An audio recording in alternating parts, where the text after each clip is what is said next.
చేతిలో అధికారం ఉందని చెప్పి నచ్చినట్లు చేస్తే తర్వాత జరిగే వాటి పరిస్థితులు, వాటి పరిణామాలు ఎలా ఉంటాయనేది తమిళనాడు స్టేట్కి సంబంధించిన ఒక కేసు నిరూపించింది.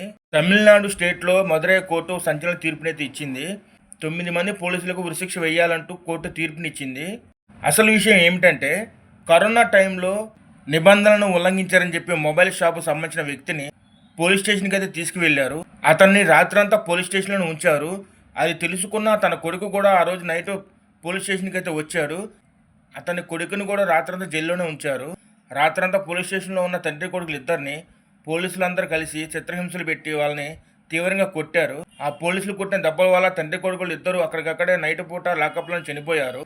కస్టడీలో జరిగిన హింస ముందుగానే ప్లాన్ చేసుకుని పోలీసులు ఇదంతా అమలు పరిచారని చెప్పి సిబిఐ కోర్టుకి ఇచ్చిన నివేదిక ప్రకారం కోర్టు కూడా అంగీకరించింది.